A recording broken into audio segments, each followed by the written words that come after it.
What if the whole podcast is just DJ calling things? Pretty good.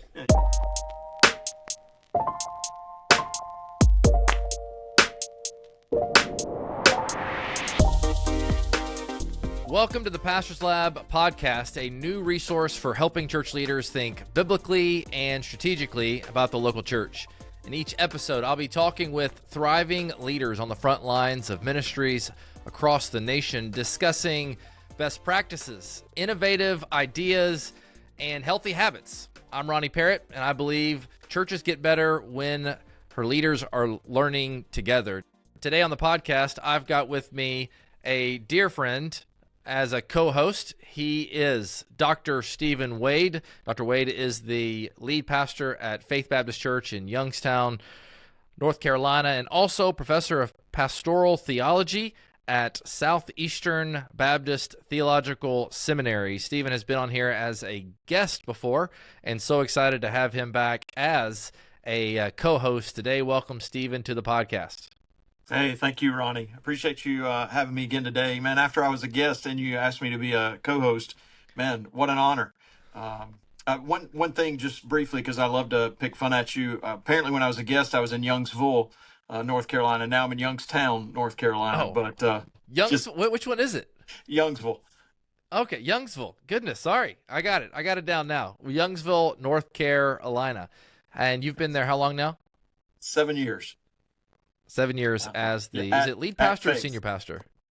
Lead pastor at Faith. I've been here 7 years. I've actually been in the Wake Forest area for, really over 25 years. I moved up here to Wake Forest doing MDiv in 96, so quite a ways back. And I've been a pastor in the area since 2000. Nice. Well, today's guest is a good friend of mine. I think I've known this guy for probably 7-8 years now. He is the senior pastor of Church at the Mill in Spartanburg. He's also founder of Living Worthy Ministries and most recently the president of the 2025 Southern Baptist Convention Pastors Conference, Dr. DJ Horton. Welcome to the podcast, DJ. Hey, Ronnie. Hey, Stephen. Thanks for having me, Ronnie. I'm honored to be with you today. Well, I'm glad you're here too. You've got some heavy lifting here because Stephen was a great guest on the podcast, and so we'll see how you do today. I'll do my very best. That's great. Hey, let me just talk to our listeners. Hey, if you benefit from this conversation, please share and subscribe to the podcast. Let others know about it. When you do, we're able to spread the work of this whole thing and encourage other pastors and leaders across our nation. So encourage you to share, like, follow, and subscribe. Let's get into the conversation today, guys. I'm thankful for you, DJ. You are one of the funniest guys I know, and I can legitimately say that. We've spent a lot of time together. We spent with Stephen. We spent a week together in Wyoming, like 4 years ago now. I think it was just right after COVID. Yeah, that's where I really got to experience all the fun that DJ Horton brings to a party. Absolutely. Hey, DJ, yesterday I'm looking for a car for one of my daughters, and I was on Facebook Marketplace, and a Coleman motorcycle popped up, and I almost sent it to you and said, I'm buying this for you for the next run you get. I'd love to try it. The problem is my son has one, and it's behind our barn. He bought it to drive around the campus of North Greenville University, where he is a ministry student, and he got in trouble. He got a ticket. So I walk out behind the barn, and I'm like, what is this? He's like, I picked it up for $200, got it running in my dorm room. I don't know what that involved. And I said, well, what are you doing with it? He said, well, we were riding him around campus till we got in trouble. I'm like, well, sell it. He's on a long-term mission trip right now to Asia, but when he gets back, he has to sell it. So if you really want one to go with me, then get you one and we'll go together, man. Hey, let's do it, man. For the listeners, Ronnie and Ronnie, were you riding it? At least DJ was riding this little Coleman motorcycle all around this ranch we were on. It was great. Yeah, well, Ronnie actually rode behind me, and I think he thoroughly enjoyed hanging on to my big barrel chest and just, just all the testosterone pumping. I think it was good, man. There is the video of DJ on this little motor with me riding right behind him with my hands on his shoulders. I was on his shoulders, not your waist. That's Yeah, not but the they're way a I my nice remember gosh. it set. either. They're a nice set of shoulders, Ronnie. And I had a well lit cigar, and we were having a great time. You got to remember, Oh, we had all just navigated COVID, and then we got this opportunity with this Christian organization to go hang out with other pastors where there was no agenda, and that was a significantly encouraging time for me. In fact, growing deeper in my friendship with you guys, I knew of you. I didn't know you really well, but knew of you. But then those other guys, that circle, we stayed connected for 4 years. It's been really Yeah. good. yeah, all Absolutely. the Lord's providence and all of that. Hey, so we know each other, but our listeners may not know you, DJ. Why don't you give us sort of the 1 to 2 minute snapshot of who you are, where you're at, your family, the whole thing? Yeah, well, thank you, man. I'm honored. So I'm the son of a bivocational pastor in a small rural town in central Alabama. My dad was a pastor of a normative Southern Baptist church, 40, 50, 60, 80 people at times, high school coach, teacher. My mom worked at a grocery store and later went back, got a 2-year degree and became a nurse, gave her life to geriatrics and home health care. And they just have a heart. I mean, these are salt of the earth people. These are the people that the Southern Baptist Convention is made up of, our denomination and many other, I'm sure, Christ honoring denominations. So football was a huge part of my life. Wasn't great, wasn't gifted enough to be highly recruited, but played a little college ball and loved that and really saw my life trajectory as becoming a college football coach.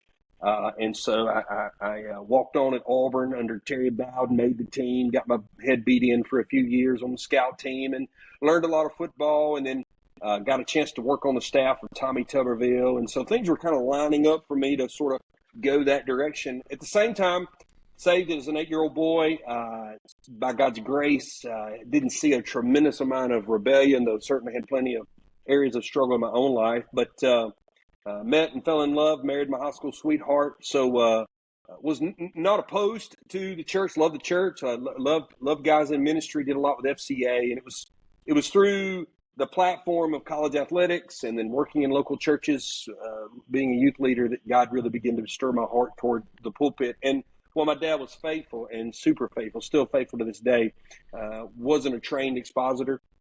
And so when I went to college, I joined a church, and the pastor, who remains a dear friend, was an expositor, and I sat under exposition. And it was at a time of extreme growth and also a lot of decisions, to marry Laurel, to surrender to full-time ministry, to leave behind football. And so as I was navigating these, this pastor was feeding me the word of God verse by verse, and it just lit a fire in me. And I started speaking, and other Christians recognized and affirmed a gift in my own life to preach and to communicate. And so by the time I finished Auburn, I knew God had called me to pastor a local church, and wanted to go study exposition. And there's a guy by the name of Jim Shaddix, who means a great deal to Stephen. Stephen is his pastor today, but Jim Shaddix is my mentor. And so he was the guy at New Orleans. So went to New Orleans Baptist Theological Seminary, showed up at a really opportune time of no wisdom of my own, but just landed at a real sweet spot in that school's history. I went to school with some guys that are well-known and accomplished preachers, and we formed a really tight-knit group, and Dr. Shaddix really honed me as an expositor. But most of those guys wanted to stay and do PhD work, have a lot of respect for that, but I just had a heart to preach and pastor. And so, again, through a couple of different connections, Church of the Mill got my resume in 2003, called, and were willing to take a shot on a guy who's 25 years old. Laurel and I graduated. She gave birth to our first son, who's 20, and actually in India right now on a mission trip. She gave birth to our first son in New Orleans. 6 days later, I walked across the stage of the seminary. A week later, we loaded everything we owned, which was not much, and moved to Spartanburg, South Carolina. And I've been the pastor of this church for 20 years, almost 20 and a half years now. And it's just been an incredible journey. They've loved us. My kids don't know the difference between family and church in a healthy way. And just a precious group of people that we love dearly. And our church has seen those iterations. It was I would say a medium-sized church, 300 to 400, which was plenty for a seminary graduate. But what we couldn't have known is the strategic location of the upstate of South Carolina. South Carolina is exploding population-wise. In fact, Spartanburg last year was recognized as the 12th or 13th fastest growing city in the United States, period, hard stop. People don't associate that.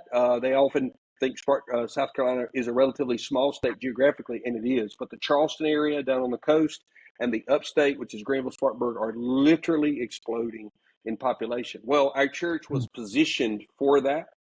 And so we've just seen incredible numerical growth and by God's grace, spiritual growth. And so, there are a lot of guys who come out of seminary and they pastor very effectively 200, 300, 400 people, and then they get a shot at pastoring 500 to 700 people, and then they get a shot at a larger church. And a lot of times you meet a guy who's pastoring 2, 3, 4, 5,000 people, and it's his third or fourth assignment. And I get that. That could have been my trajectory.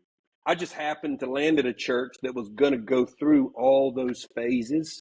And so while I have pastored one church, I can point to 3 different buildings and 3 different staffs and 3 different iterations of our names. And all that's kept me stimulated and challenged me. And so I'm a passionate outdoorsman. Love to be outside. Love sports. Love my kids. Have 6 children. Lord and I have 6, and open to gaining a new little one through adoption that could be developing over the next few months. We're excited about that, and so that's who I am. Man, that's really good. It's a lot. I look forward to talking to you about several of those things. First, can we talk about that deer hanging over your head? Is that like you call them deers, or just deer? Yeah, deer. Yeah, I'm a big. My dad was not a hunter, but I grew up in rural communities, and the minute I could carry a BB gun, there was no songbird in my house, near my house safe. And then as soon as I got old enough to carry a gun, my dad let me go with men in the church, and we just had an incredible time. And I'm a passionate hunter. It's a lifestyle for us. I live out in the country, and I'll drive to church and walk to hunt, and so love to archery hunt deer, love to spring turkey hunt, and love to duck hunt. I try to spend some time in Arkansas every winter when the ducks are there. So it's a big part of my life. I feel like I'm out of like a fish out of water here because I don't hunt, but Stephen, you do too. Yes. Is there something hanging on your wall too? Oh, absolutely, man. I positioned my camera over the bear on the back wall there just for DJ. I knew that he has bigger deer, maybe bigger black bear somewhere. But if you've been down to eastern North Carolina, you've certainly had a bigger black bear. That's a western North Carolina black bear, and they're a bit smaller there. Anyway, DJ, my story's close to the same, man. My dad is not a hunter, to this day not a hunter, but as soon as I could carry a BB gun, I was going with my grandfather and men from the church squirrel hunting. Yeah. So, man, that's good. We have that in common. Hey, by the way, go ahead, Ronnie. I'm just saying I have no animals hanging on my wall or animal skins anywhere. Sorry, go ahead. I was going to say, man, I just booked a trip out to Colorado to elk hunt with a bow this fall. It'll be my 3rd time there. Good for you, man. I killed a bull, a really nice bull with my bow in 2022, and then this year I'm going. Actually, Drew rifle season. I'm going with a friend of mine who's an independent Baptist pastor. He's got a buddy that's is an independent Baptist pastor. Works a lot on a particular reservation with a group of American Indians, and supplements his income by guiding hunts. So it's very affordable. Again, it's public land, so we don't know. But he told us to get in shape. He said, "You'll do great day 1, but if you're not in shape by day 3, you'll die." Because I think we start at 9,000 feet. So I'm excited about that. Dude, that's where I was. This is what I love about you guys. I love this because when you talk about pastoral ministry and everyone needing a hobby, like the guys who are hunters are like all in hunters. They spend weeks away from their churches just shooting animals. The thing is, it's interesting. My wife is the huge introvert. I'm an extrovert. I'm the passionate one. I'm up and down. She's steady. We work together. But she noticed something several years ago that I hadn't noticed. And often people see things in us that we don't see ourselves. But she said, as your responsibility has grown, as your staff's gotten bigger, while you still love people, you also have become very much in need of that alone time. And I think hunting scratches that itch for me. I can go, and also with 4 sons and a daughter, my oldest daughter loves to hunt. I rarely hunt by myself when I'm in town. It's with the boys. It's with my daughter. So I get a little quiet. I get to be away. And with these iPhones, I mean, I got Logos on my phone. I mean, I have exegeted many a passages, put my phone down, stood up, ran an arrow right through a deer's heart, sat back down and finished the passage, and then got down and gutted the deer and been at work by lunchtime. Check that off the list of things you didn't think you would talk about today, Ronnie. Yeah, and things I've never done in my life. Although DJ keeps telling me, he's going to take me hunting. This is Ronnie. I've yet to get the invite. Ronnie calls me and says, "Hey, I don't know anything, but I'd love for my son to shoot a deer." I said, "No problem. Shooting a deer is easy. We got them everywhere. It's no problem." I said, "We don't shoot all the does we want. Come down." Okay. I said, "Ronnie, here's the deal. Pick a Sunday. You got nothing going on in the afternoon. Eat lunch with your family. You guys drive down. You're an hour and a half away. We'll take your son out. Let him kill a doe. I'll show him how to clean it. We'll have a good time." Sure, man, sure. Nothing happens. Ronnie calls me in May, and he says, "Hey, can we come this week?" I said, "Ronnie, this is not golf. You don't just deer hunt when you want to. May, it's hot. Deer season's closed." He goes, "Oh, there's a season?" I go, "Yeah, there's a season." He called me in May. Yeah. How am I supposed to know these things? I know now. Great. It's great. You tell your boy today, when you get off this podcast, you tell your boy today, this winter, fall, November, December, one Sunday evening, bring him down. We'll whack him as things. Yes. All right. I'm in. Again, words I've never said. All right, great. Hey, DJ, let me ask you this. 20 years, you just celebrated 20 years at your church. You talked about seeing it change, 3 or 4 times over the last 20 years. Let's start with this question. How have you managed to stay in one church for 20 years? I mean, you're a gifted leader. You're a really gifted communicator. Like, you can preach God's word. You're an expositor. I'm sure you've had opportunities along the way. How have you managed to stay, and why did you decide to stay? It's a great question. So thank you for the question. Thank you for the encouragement. I know I'm talking to 2 great preachers. So first thing I would say is that way back in seminary, and I'm not in any way trying to put myself in the same category, but I noticed something about the guys in our grandfather's generation and our father's generation that moved the needle. I'll throw some names out. Chuck Swindoll, David Jeremiah, John MacArthur. So again, one of the things I noticed about those guys was that they planted their life in one place and preached. Now, they also are gifted writers and communicators and all that, but they did that. And I did not see a guy who was incredibly effective who found himself continually moving every 2 to 3 to 4 years. So it's as simple as it sounds. One of the prayers we prayed in seminary was, "Lord, we'll go anywhere you tell us to go." Like I wanted to write a blank check, but I would love to plant my life in one place. I just think pastoral effectiveness takes on a whole different light if you get past year 5, and then when you get to year 10, you become a generational presence in people's lives. And I think one of the blessings of exposition is that you don't ever have to worry about being fresh because you have an entire scripture to unpack before them. And so we prayed that prayer early on, and God certainly honored that. Now, I want to give credit where credit is due. I do not deserve credit for choosing a place that could grow with me. So when you have a guy who's being faithful for 20 years, 3 things had to line up. He had to have the gift to lead the church. The church had to want to be led, and the community had to have potential to grow. If you only get 2 of those, you typically don't get a long tenure. I've seen guys who were very gifted and a church that wanted to grow and the community was dead. I've seen guys gifted in a community that was exploding, but the church didn't want to grow. And I've seen situations where the church wanted to grow and the community wanted to grow, but the guy wasn't a great leader. But if you can line those 3 things up, then you have potential for tenure. And those things lined up for me. I did not do that. The Lord did that. The other thing I would say is that I would say at the 10-year mark, I began to struggle with, okay, do you want me to stay? Do you want me to do this? I'd finished up my doctoral work, which I proudly did at Southeastern, where Stephen's on staff.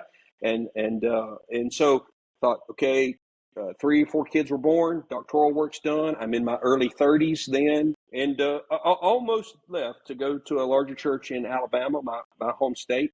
And through a unique set of circumstances, the Lord led us to make a hard decision not to go. And the cool thing was that led to some real change because I was able to look at my elders and say, okay, I believe God's called me to stay, and I'm not I'm not bargaining with you. God's called me to stay here. I believe that. But I need some rest. I need to build a team for the next phase.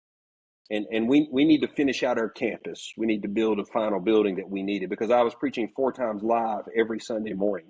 And I was exhausted. And they didn't blink. They were like, yes. And I thought, man, I'm a terrible negotiator. I should have asked for a truck every 2 years, but I didn't. But so that really began in 2015. I take the month of July off every year. I'm in my sabbatical right now.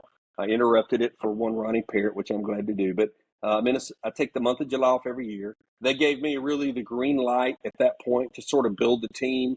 Love to get lay people's affirmation, love, wisdom, insight. Do not make a decision on my own, but I needed to move fast. And I couldn't wade through search committees and all that. I mean, I needed to build a team for the next level. At every phase of our church, whether it was from 500 to 1,000, 1,000 to 1,500, 1,500 to 2,000, 2,000 to 3,000, whatever, it took a different set of leaders. I've had some guys with me for 17 years who, like me, grew at every one of those phases. I had some incredible folks who remained dear friends, who were perfect for a particular phase, and then God moved them to a different location. And then I have some new folks coming in. And so when you constantly are able to develop new leaders and then think about your church's strategy and methodology, I have found way more to stimulate me by staying in one place. And the other thing I would say is that I've seen some guys who were really faithful, and they were trying to lead mean, and I just say that candidly, and it was hard. I have sweet people. They've loved us so well. We feel like we've received way more than we could have ever given them. And so I believe I'm a lifer. Now, again, anybody that can I will do what the Lord calls me to do. But I really felt like over the last year has been a halftime for me, because I'm 46. I think maybe in my mid 60s, somebody else probably needs to be in this seat, maybe before. And I've been here 20 years. So if the Lord affords me, by his grace, 20 more years, I'll be 66. And I will have pastored this church for 40 years. So it's really been fun to say, okay, the first half's been incredible. What do we want the second half to be? And the biggest iteration has been keep being faithful as an expositor, but then pour your life into developing the next generation of expositors who will be local pastors. That is the most beneficial exposition. I love to preach at conferences and events, and you guys have done that. And certainly my life's been moved by particular sermons at a particular place. But the greatest way to move the needle is the weekly exposition of God's word to a group of people. This is why when you study the epistles, you find so much corporate language. We've individualized Christianity so much, and I'm all about people's own walk and their dreams and their desires. At the end of the day, it is the body of Christ that is conformed to his image. And so you see, especially in the Pauline epistles, this addressed to the body as a whole. Well, I've gotten to watch for 20 years this congregation become very deeply rooted in their working, practical, biblical theology because of the weekly exposition of the word. And that's been fun. That's been fun to see. I know Stephen wants to talk to you about your unique relationship with Jim Shaddix and mentoring, but before we move on to that, you went to pastor at 26 years old, a senior pastor position, and a lot of guys these days at around that age will hang around large staffs, grow and learn. I mean, I didn't go to be a senior guy until I was 36. A lot of guys around that age will go plant churches, but you don't hear a lot of those guys going at 26 to pastor, to be the senior pastor somewhere. What would you say to those guys who are wrestling in that camp right now, who are like, man, I want to go, but I just don't know that I'm ready? How did you know you were ready to go? Well, I would say this: you need to go. You're grown. You need to go. I mean, at the end of the day, we know that we have an epidemic of pastorless churches. Some of them don't need or deserve pastors. They need to die and get out of the way. Some of them have revitalization roots and have a faithful group of people that need to be led. And at the end, and while I understand, I'll tell you something that's pretty, this is very utilitarian. I didn't have a network growing up in small churches. I didn't know anybody to call to go get an internship. I mean, I grew up, 40 miles south of some bigger churches, Shades Mountain, which my friend George Wright pastors now, the church at Brook Hills, which David Platt pastored for a little while. So there were some larger churches in the Birmingham area, but bro, we were in the sticks. I didn't know any of those people. So the idea of knowing a guy who could add me onto his team as a pastoral intern, it just wasn't in my realm. But also, man, I wanted to preach. I wanted to preach. Yeah. And you bump into these interns and they start talking and you say, well, man, if you could change anything, and they go, wow, I love what I do. I love being under Dr. So-and-so. I just wish I could preach more. Well, go get you a pulpit. Put your big boy britches on, go out there and plant your life, coach Little League, sit on the tailgate with people, love them, do premarital counseling, bury the dead, help them when the struggles come, and preach. And then, if you need help, call that guy for some advice. I think we've asked too little. We've elevated this idea that somehow, okay, to be really effective, I've got to be a master at culture. And then I've got to be a theologian. And then I've got to be a pulpiteer. And then I've got to be able to parse Greek. And then I've got to be able to handle budget. Man, I'm just telling you, the average plumber in my church, he needs a shepherd. He needs a shepherd who will call down the thunder on Sunday mornings and preach God's word and then love him. And then you and the plumber and the school teacher and the architect, y'all can figure out the budget together. You'll figure it out. It's not that complicated. Just make sure you have as much cash coming in as you do going out. Keep your budget, keep your hands off other people's women, and shepherd the people of God. That's what you do. Good. Oh, Good DJ, word. that's why we love you, man. You are, That's right. You're straightforward, brother. I went to the church that I was at for 18 and a half years before coming to faith at 23 years old. And it's amazing to me how familiar our stories are as I hear more of your story. But I'd say the exact same thing, man. So many of these young guys, they love to get into churches. One of the trends that we see in seminary is we've got a lot of guys that are in seminary. They love to preach, but they don't really want to go be a lead pastor. And so, man, your admonition there, exhortation to them is good. Like, go and shepherd souls and preach the word. So I appreciate that about you. I appreciate the way you mentor. Ronnie mentioned that I wanted to take us to a conversation a little bit about mentoring. And that goes to what you're saying there. We've all got young men in our churches, some that may or may not have already expressed a call toward ministry. Some that they're well on their way. Maybe they're doing seminary, but they're in our churches. One of the things that you've mentioned to me over and over in our conversations is the impact of Jim Shaddix and what a gift he has been to you. I just returned before this podcast from a group of pastors I've called together in our area, a cohort of some of the major churches in the RDU area. Jim was there with us today. As our listeners may or may not know, Jim has stage 4 cancer, glioblastoma, not a great prognosis, and I'm wanting to get him before everybody that I can. Every pastor, every intern that I have, I want them to learn from Jim on 2 things primarily. And I want to bring these up and then just set the table and then ask you to take it and let us see what you have gleaned from him. But 2 things that I see from Jim. Number one, the pastoral preaching that you're alluding to. Like, you can't just bring down the thunder.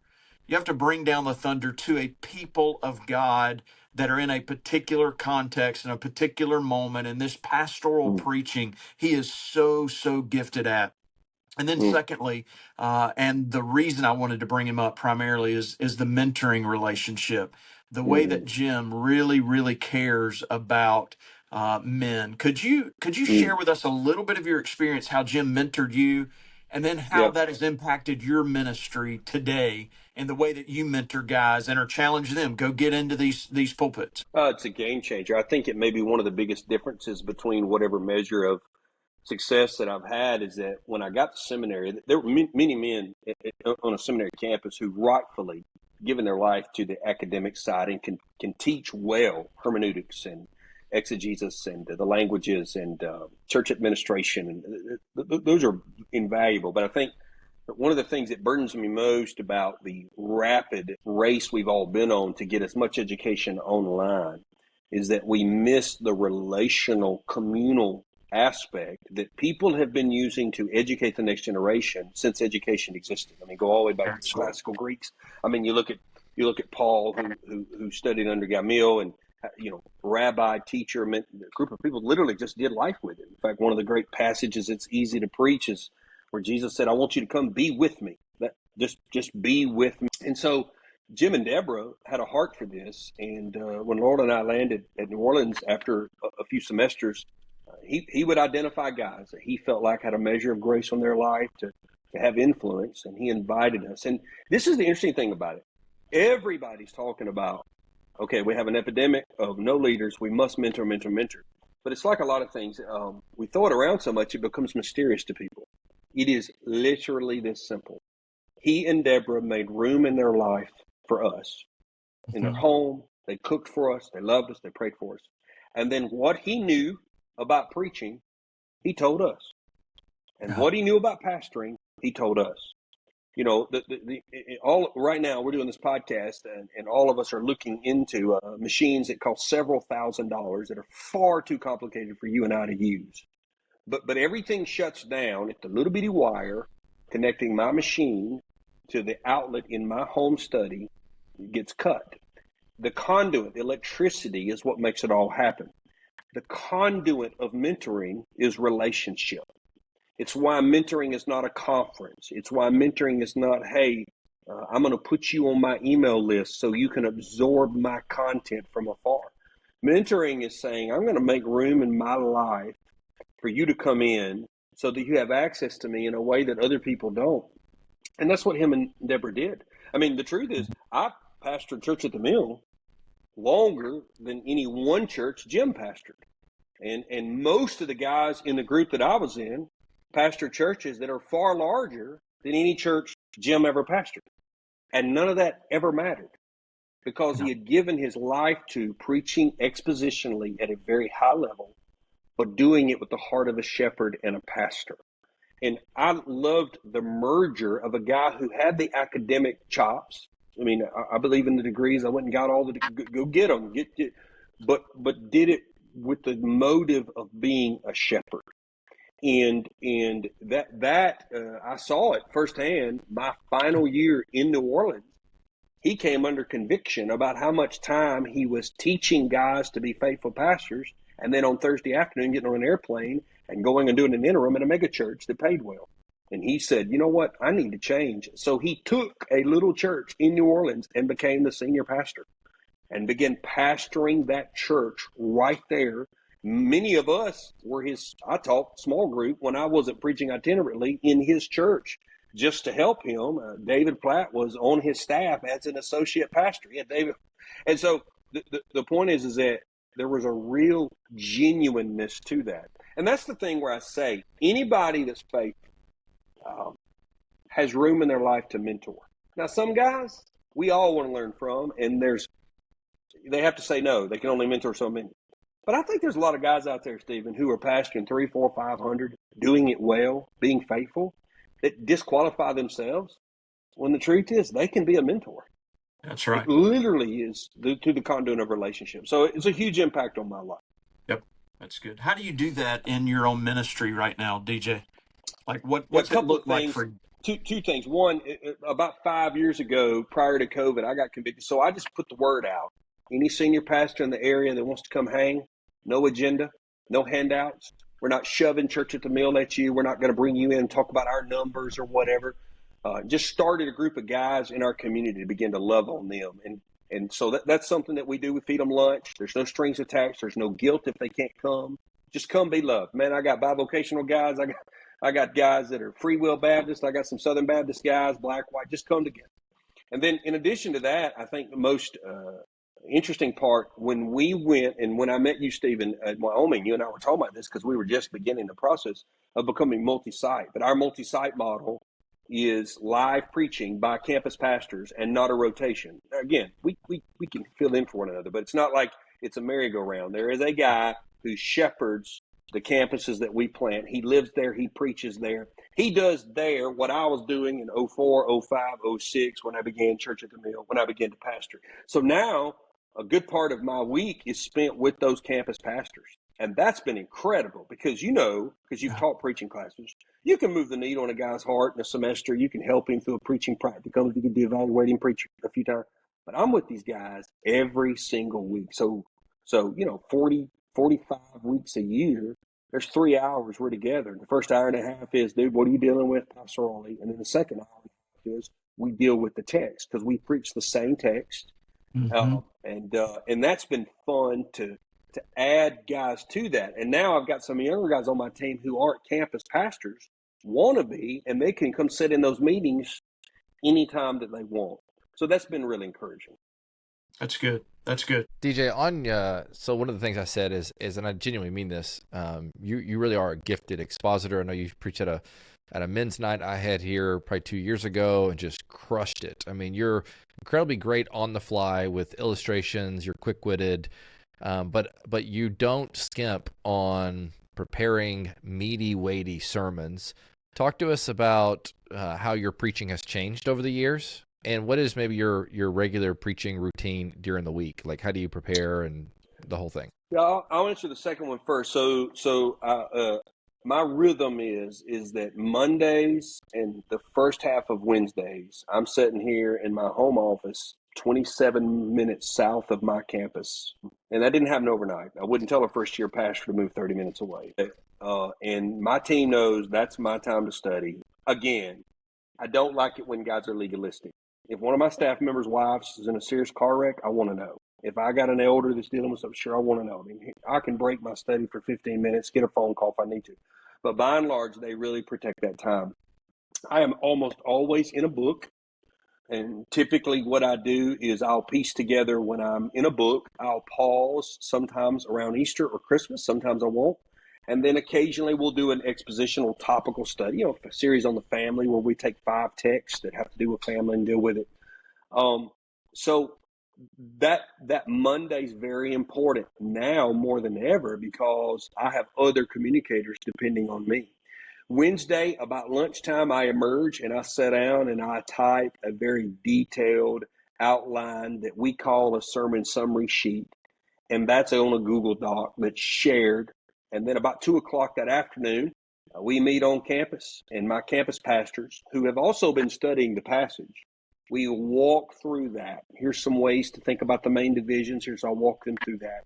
And that gives them the rest of Wednesday, all of Thursday, all of Friday, all of Saturday to mentally, Dr. Shaddix used the term to let it marinate.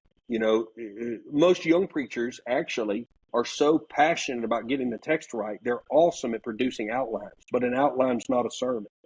And so, we really want them to take it from the outline to the sermon. And so that by Wednesday night, I could probably preach it.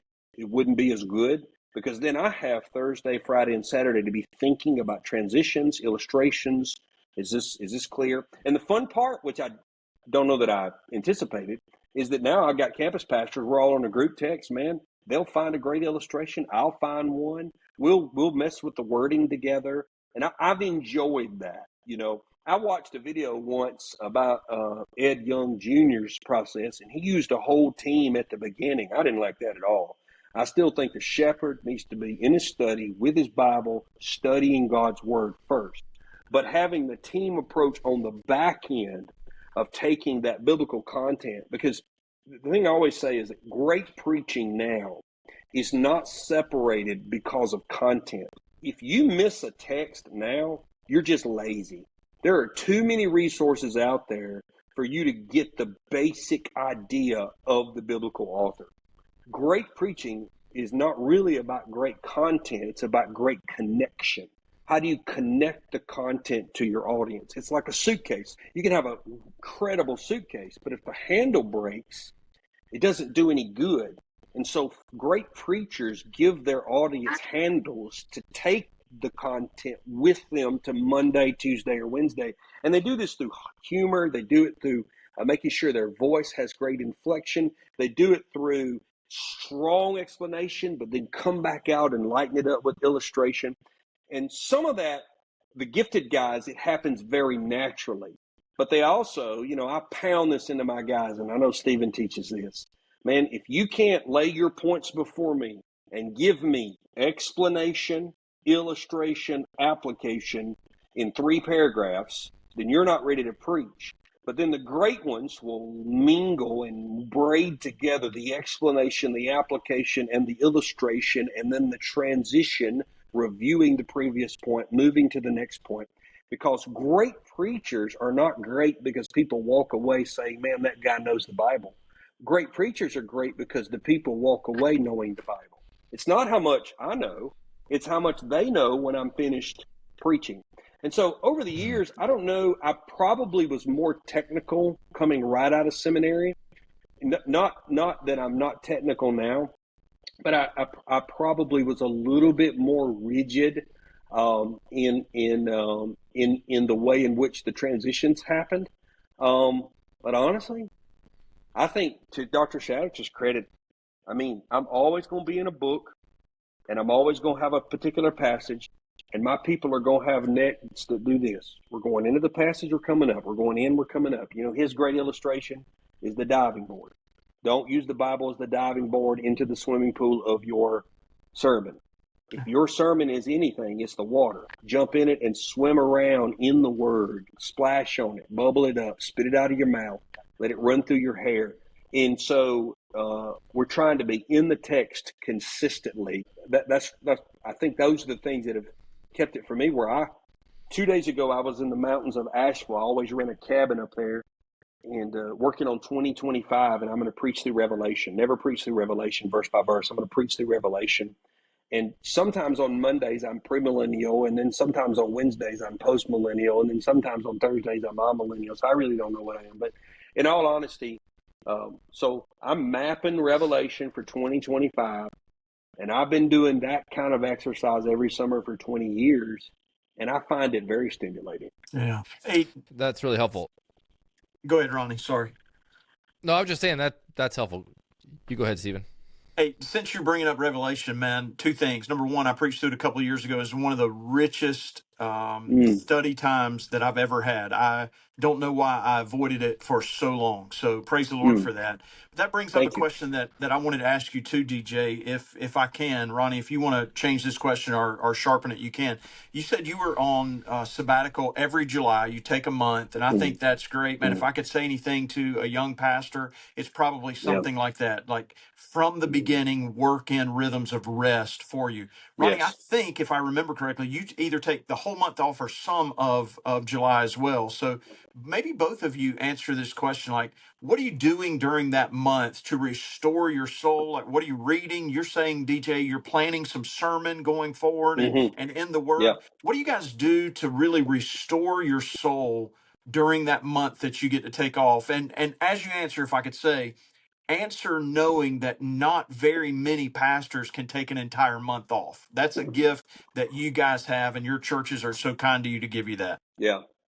I would say, you want me to go first, Ronnie? Well, you do things differently than me. You're like longer on your deal. I'll just speak briefly here. So Sure. every 5 years, I take a sabbatical that's like June, July, August, and I'm back on fall kickoffs, usually 10 Sundays out of the pulpit, so somewhere in there.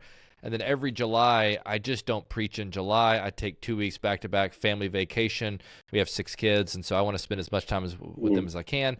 And then I take 2 weeks that I kind of call a study break, meaning it's a break from studying for a sermon, but it's prep for the fall and sermon series and direction that I need to set. So I'm just not in the office. When you're in the office, you know, at a larger church, you just can't get anything done. And so I tend to stay away from the office. I'm working. I'm just not around and accessible. So and then I do that every July, and then every 5 years is a more full sabbatical for me. DJ takes a whole month sort of out. Yeah. Okay. Yeah. So my rhythm. So a couple of things about that. I looked into several. The first thing I would say to the young guy, you're right. Don't lead out the interview with demanding a sabbatical. There is a little bit of a fruit of. That's one of the reasons I think we need to encourage guys to have longer tenures. You earn the right and the levity of it. I think churches are actually 100%. they're more open to it now than they've ever been. But also, they should see the fruit of it. In other words, if you're not producing, if you're not writing, if you're not preaching well, you know, what's the fruit of the sabbatical? So you hope they see the fruit of it. So for me, the idea of unplugging for 2 or 3 or 4 months is difficult, but I like the month. I will tell you, one of my older deacons, once I was thanking him and many others for this time. I'm always very grateful for it. And he gave a lot of wisdom. He said, son, don't think it's too much. Most of your church members take July off too. The truth is that it's when you have a church that's growing, by default, it would be filled with young families. Young families typically build their life in semesters. So July is, and with school systems the way they're doing it now, there's really only about an 8-week window that people take their vacation. So let's say, for example, you have 800 families. That literally means that if they could afford to take a week or two during the summer, and most of them piece together 2 trips, one big trip and then a long weekend somewhere. Well, that means that on any given Sunday at a church of 800, you could have 100 to 200 families gone, and they're not in sin. They're just relaxing together, and that's fine. And years ago, I used to tell them to find a church wherever they were on vacation. I still encourage that, but a lot of them love our series so much that they gather the family around and they watch online while they're on vacation. And I rejoice in that as well. So July just fits in the rhythm of our church. It also fits in the rhythm of my family. And so it just works best for us. Now, I'm not a real legalistic, and you don't have to be after 20 years. Quite frankly, nobody cares as long as I'm continuing to do my job. But the first portion of that July, and I had to learn this because I remember when I started doing this, I thought, okay, July 1st, I'm going into this. I honestly map very little for about the first 10 days. Literally, I have my quiet time, and that's about it. It is family. It's 4th of July. It's travel. It's relaxing. If we get the chance to sleep later, take a nap, we do. And I noticed something that I didn't know. But after that first week of nothing on my table, into the second week, I feel a tension release that I didn't even know I had. And so what I found was if I will rest during the first half, 10, 15 days, then I am really productive during the second half. And so I really tried during the second half of the second week of July into the third week and the fourth week. That's when I really try to bear down. And I disappear for 3 days. I go to the mountains. It's usually cooler. And I plan my preaching for the next year. That does involve some exegetical work. Not a lot. I mean, I've got a young man who's a pastoral assistant. And I said, man, I'm going into Revelation. I want to know what Schreiner did in his outline. Give me Kistemacher's outline. Give me that. Just give me some outlines, and then give me, a printed copy of the text in a 3-ring binder. And I literally read the book of Revelation 3 or 4 times. And then I looked at how they outline it. And so I map out my preaching and how many sermons is this going to take, and how do they bust up into series. And then I take the series and I look at the church calendar and I go, man, you know what? If I could drop this series here, it fits perfectly leading up to Mother's Day, because Mother's Day is typically not the day we want to talk about the whore of Babylon. And so I try to make all that work. I enjoy that. That's a couple of days of real concentration. I have written a few books. I'm not a gifted author. All my writing is really pastoral in mine, but I'll write some during July. I try to up my fitness. I ran this morning. I try to exercise almost every day in July. And then I try to think about staff leadership. Like, I'm choosing the books I'm going to read with the staff this year. I've been convicted about our lack of intentional prayer. And so I've been thinking about how to restructure staff meetings, looking at maybe actually resurrecting the old Wednesday night prayer meeting model. Like, there's some things that I'm thinking, and those are the things I think about in July. And then I end my July, usually the last 2 days or the first 2 days of August, right in there. My senior team joins me on a retreat, and I kind of download, man, this is what the Lord's done in my life and my heart. None of that's about this fall. Calendar set for this fall. Yeah. It's about 2025. Hey, man, here's some things I want us to dream about, pray about, let's talk about, And so I like having my time and then pouring into them, and then we hit the semester wide open. Yeah. That's Hearing good. you explain it, we're probably a little more similar than I originally expected.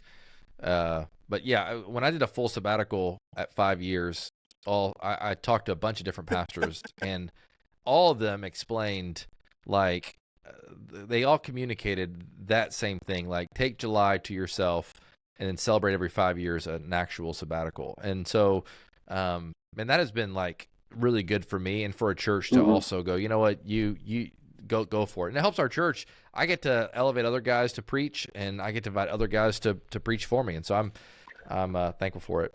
Hey, when Ronnie was on sabbatical, DJ, he went to a place by himself, tried to spend a few days in isolation. I think he made it like a day and a half, Ronnie. He was calling everybody he knew. Marco Polo was blowing up. He's like, I can't take this. All kind of Baptist 21 strategy coming out. Yeah. I can't. I mean, at like day 4, I'm like done. I'm like done being alone. I got to see people. I got to do something. Well, you know, I seriously, I'm saying, I was living in a cabin outside of Asheville, but there's a great coffee shop. I drove down one night, Asheville. There's a great cigar bar there that has good cigars. I mean, I find places to go be around people, have great conversations with people. I met a young lady, and I noticed she had a PowerPoint open with theology at the top. I'm in a coffee shop outside of Asheville. She looked 22. And I said, you studying theology? She's studying to be a pastor in the United Methodist Church. And we had one of the most sweet and heartbreaking conversations. She didn't believe that Christ was the only way to heaven. She didn't believe in a heaven or hell, literally. She wasn't sure that she was willing to say the Bible. I mean, just liberal, progressive, weak theology. Yeah. And I said, well, if you're training for ministry, you must think seriously about how you date, because you want to date a husband who's supportive. She goes, oh, I'm in a very loving relationship with my boyfriend, but he's an atheist. It works for us, though.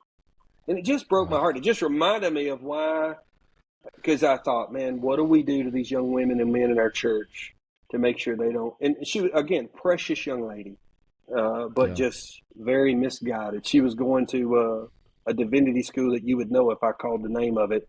And she said, I chose it because it was interfaith. How can you have a divinity school that's interfaith?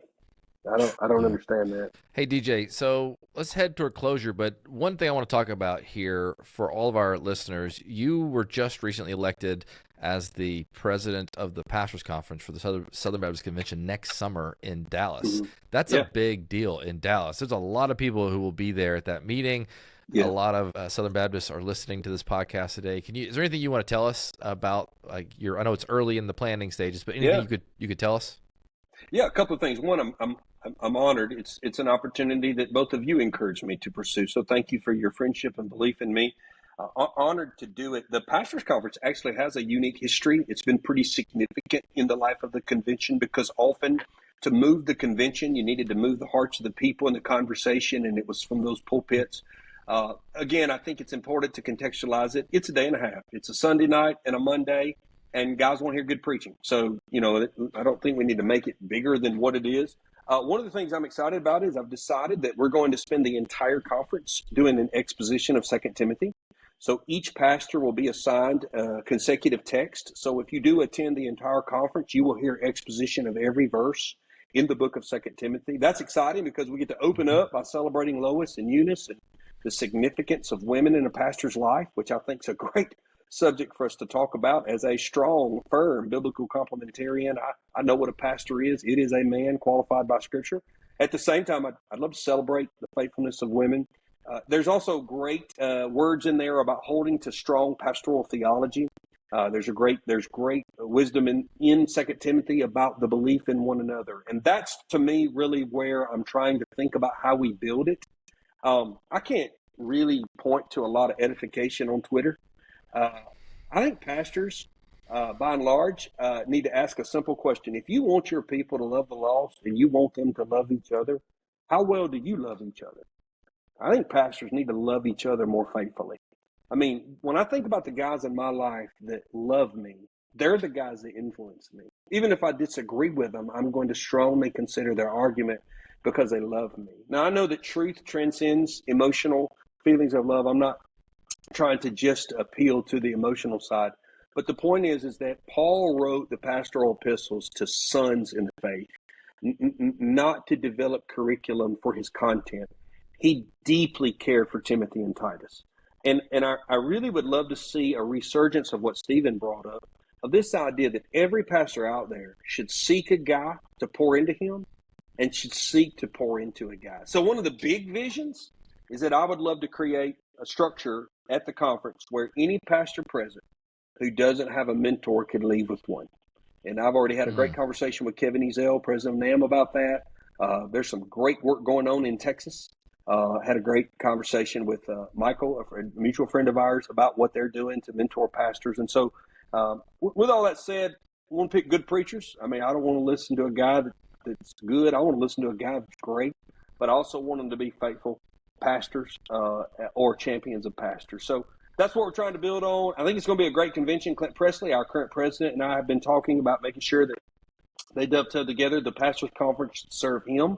The annual meeting is more significant, and so I want to do that. But I mean, it's kind of hard to miss when you're in Dallas, Texas, and it's the 150th year of the cooperative program, and the theme is going to be built around that. So I'm excited. We're going to have some fun. I'm planning to bring my entire choir, and we're gonna have some church. I love it, man. I love that. That's great. Well, I want to encourage all of our listeners today to check out DJ Horton at Living Worthy Ministries.